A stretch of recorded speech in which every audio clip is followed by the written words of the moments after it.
Hi, my name's Shane Croft, and for those of you who don't know me, I am a person been in the real estate business since 1994, and I'll tell you a little bit more about that. But I wanted to start doing a series of videos on the real estate market.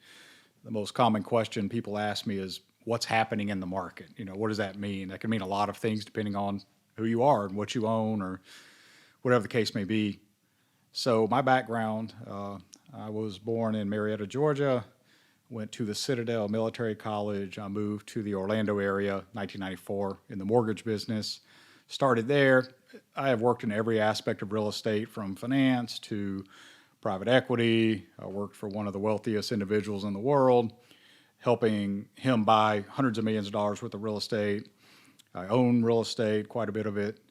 And my primary career right now is selling luxury real estate, which I enjoy a lot. But I'm also working as a partner in a multi-use land development transaction currently, raising capital for that. So doing some different things. But, those of you who know me, you see me around.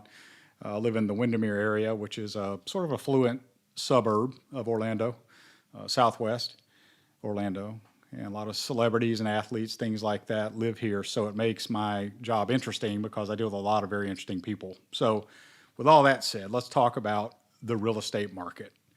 Well, I think to give some context to that, you really have to go back to early 2020 when we all felt like the world sort of went upside down with COVID.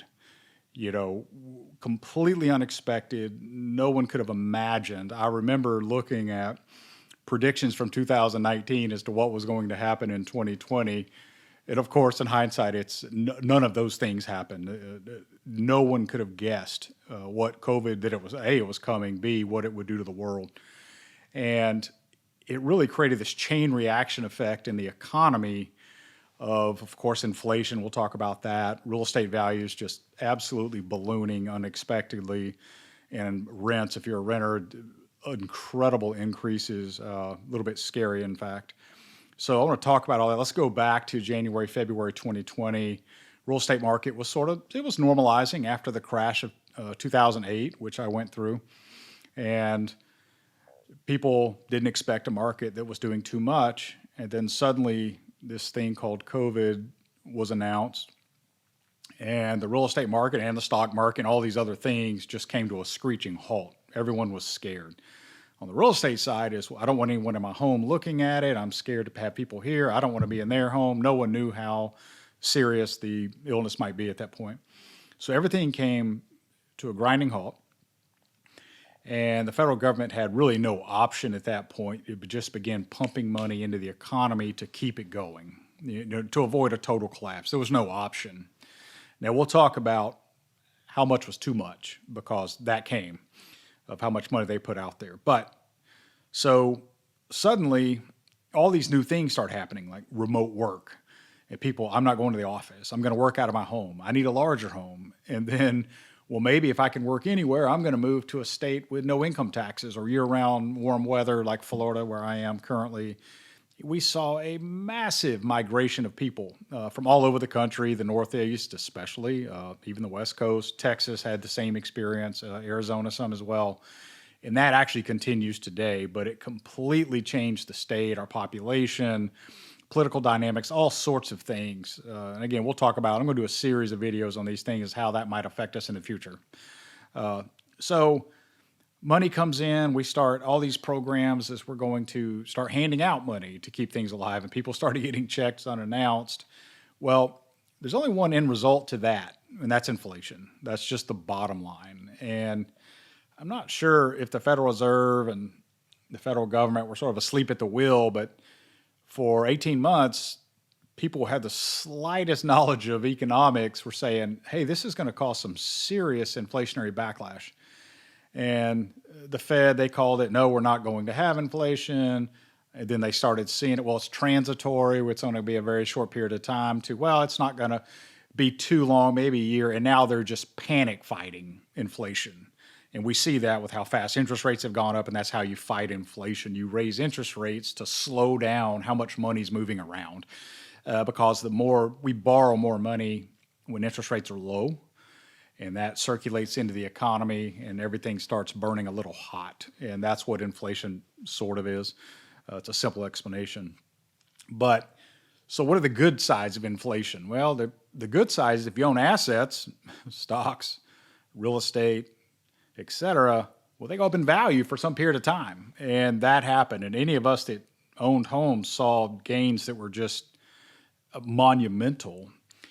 And these were not like the gains of like '05, '06, where it was speculation gains. People weren't really buying a home to fix it up and flip it. Yes, that happened some, but that was not the primary reason. People were buying second homes. They were buying homes in different states. Again, Florida is a great example of that. Buying larger homes. My wife and I work at home, so we need 2 offices or whatever. And so buying larger homes. And so we saw prices just up with interest rates so low. You know, we talk about 3% interest. It's just hard that's sort of mind boggling for a citizen, you, me, to be able to borrow money at 3%. That doesn't make sense. That used to be what banks might borrow at or private equity funds, and that was even rare. When I got in the mortgage business, for example, the first loan I ever did that I originated was at 10 1/8. You know, people cannot imagine 10% interest rates, but of course they've been much higher than that. But that was the first loan I actually did. And we could go back there someday. I don't see that in the near future. Again, that'll be some of the topics is now the federal government or the Federal Reserve and the way they sort of control the economy up and down. Interest rates is a primary driver. Now, it doesn't totally control things, but it can have a lot of control and effect. So real estate values take off. Well, then also we have these employment issues where people stop working for some reason. More on the retail side, people were getting these various checks to, I don't know, they could kind of stay home. It's a little bit controversial. Or you had people the stock market portfolio just took off. They sold large homes. And they just said, I'm retiring. So all of a sudden this workforce shortage happens at the same time, which drives wages up because we have to pay more for someone to work here. And so you had wages, especially hourly workers, doubling, tripling. And so your cost of your food goes up. We've all seen, all of us have experienced this. We all know it. It's not a secret. And so we had this really strange effect where inflation just took off. Well, when times are good, stock market's up, house value's up, and all these things with interest rates still low, inflation's great if you own assets. You can make a lot of money net worth-wise. But eventually it stops. And we're sort of at that moment now is like, okay, it's certainly paused. Now what? You know, home values are doing this. We're going to talk about that. That's the primary reason for this video. There'll be others that have different reasons. But, you know, stock market clearly has had huge corrections. Now we're starting to see the first rounds of layoffs and things more in the technology industry. But that's probably going to flood back into other industries because it's an effect that spreads. You can't contain it to one industry. So let's talk about housing. So COVID comes, well, then all of a sudden we have a housing shortage. And then we have cheap interest rates. I mean, values take off. You can't even buy a house in some markets. You come to Florida, and where there might be in this market 1,000 homes normally for sale, there's 50. Which is like saying zero. So all the bidding wars and things we know about, and prices that just sort of got disconnected from reality. Okay, well, reality always comes back to set in, and that's happening now. But we're in this really strange moment that we've never seen. I say never. I don't know a cycle like this where we have a market that's completely cooled off with buyers. There's not a lot of buyers right now. However, there are not a lot of sellers either, because if I have a 3% mortgage, or if you have a 3% mortgage, why would you sell your house today and take out a 7% mortgage? That doesn't make any sense unless you have to move to another state for a job or something like that. But in general, everyone's like, well, why would I move? So thankfully for real estate values, it's keeping values stable because there's not a lot of supply. Now, if supply suddenly balloons, we're going to see some issues with values. There's no doubt about it. And right now, there is a disconnect between what sellers think their home's worth, what buyers think they can buy it for. And so you're having this pause in the market. Now, that'll play itself out a lot more next year. 2022, it didn't play out too much. But I think this next 12 months, it's going to show us what values are going to do. I mean, we could certainly see a decrease. Now, I don't expect any kind of crash like we saw in, '08 for numerous reasons. One is employment's still very high. So, anyone can almost still go out and get a job today. So if those layoffs don't take off very fast, employment's still high. So that's good. You have low supply, talked about that. And we did not have really those, I'll just call them crazy loans that we saw in '04, '05, '06, '07, no income, no assets, bad credit, all those things. They just didn't, the credit standards over the last 5 years are higher than they've ever been. So we have the highest credit scores, largest down payments. Even almost half the homes in the area we live in, people paid cash for. So you really aren't affected by anyone suddenly needing to sell in a panic that has a mortgage that might be underwater. So I think all of those factors are going to keep values somewhat stable. Again, not a crash. That doesn't mean they can't go down. Real estate, I'm not someone in the real estate business says values never go down. That's stupid. Of course they do. Everything cycles, but we can make our best guesses based on the information we have as to what might happen next. Now, anyone that tells you, I know what's going to happen next, don't listen to them. No one does. It's just go back to 2019, what I talked about earlier. Who could have predicted COVID? No one, right? That's what's considered a black swan event, and that came from a book. It's a great story I won't go into here, meaning we didn't know it existed, basically. And, 9/11 was a black swan event. No one saw it coming. No one predicted it. No one could have prepared for it. So taking those out of the equation, because the definition of a black swan is we don't know. We look at the data at hand, and the data at hand is we have low inventories. We have conservative loans on the current homes at very low interest rates, a good employment market at the moment, which in my opinion will keep real estate values fairly stable, okay? Now, let's talk a little bit, and I'm going to talk about this more later, some of the things that keep inflationary pressure up, which this could cause more things like supply chain issues. We've all seen, you go to the grocery store, you can't find certain food. If you're building a house, you can't get windows. If you can hardly buy a car for years. Used car values are higher than new car values. All these things just don't make any sense, right? It's impossible to sort of process that. Well, that needs to come to a halt because that keeps that inflationary pressure up. And the longer that pressure stays up, the more the Federal Reserve feels like they need to raise interest rates to stop it. Well, at some point, there's a point of no return where they raise them so far, everything just shuts off. Now, when that happens, all bets are off for the economy, for all of us, for house values, all these things. And we're at that moment. Is that happening? Now, the last couple of inflation reads have been leveling off. Now, there's a huge lag time between the data available, what's disclosed, and what's so there's a lag time, like in rents that have absolutely skyrocketed, is not factored into the current inflationary numbers. Well, that's a little bit interesting because rents have doubled, tripled, quadrupled in certain markets.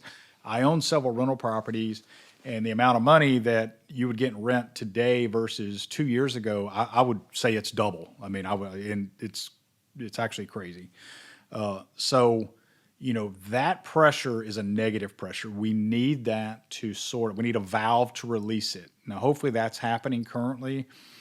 Haven't seen it yet, but heading into 2023, we're going to need to see a release because if not, the Fed, they're going to go too far and they're going to raise interest rates, and you might be looking at 8% mortgage, 9% mortgage, and that's, it's car loans, there's credit card debt, and go down the list. It's not just mortgages, that's just the real estate business. And then there's issues that sort of domino effect in, like, commercial markets are different than residential real estate markets. Commercial developers, they have to refinance their debt way more often, and it's more short term, and it's a lot more changes. So if you have a really low mortgage, you can't always just say, well, I'll just not do anything. The bank you may be required to refinance, and it went from 3 to 7. Well, now the numbers don't work anymore. And that applies to multifamily, retail and restaurants, all the businesses we know about. So and most people don't realize commercial is mostly small owners. It's not large corporate landlords. There are, of course, some that own malls and things like that. But when you drive by in your town, you see the local strip center with the dry cleaner and the karate studio, and all, those are typically an individual person that just owns it.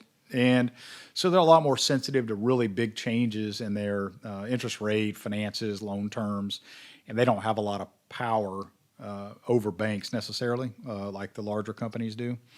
So again, I'm going to continue to update this, and I'm going to release some videos, and hopefully they'll be informative if things you care about. We won't just talk about real estate. We'll talk about the economy in general, different political things that might affect the economy, right?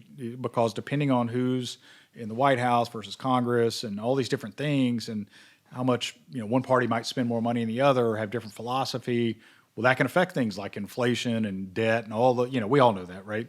We're sort of living in this strange world since COVID that seems intensified this, the right versus left. It's very, unfortunately divided more than it should be. We all have different opinions, and that's okay. But right now it's a little adversarial, and it's hard to have a good conversation with someone across the aisle to say, what do you think about this? I'm listening to you. We don't really want to listen. And, that's a whole nother subject that I'm not going to solve.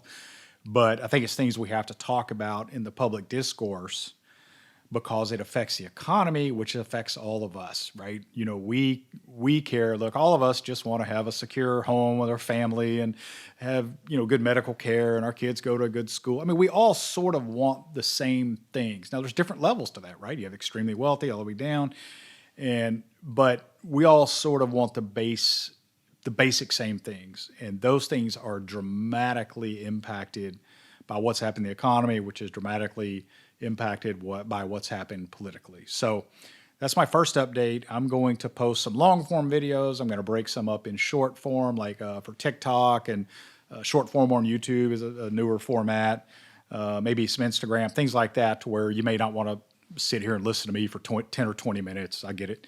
But maybe 2 minutes can make sense. So hopefully you enjoy this first one. Obviously, call me, email me, message me with any questions you ever need anything at all. But I'll be back in touch. I'm going to keep making these for you.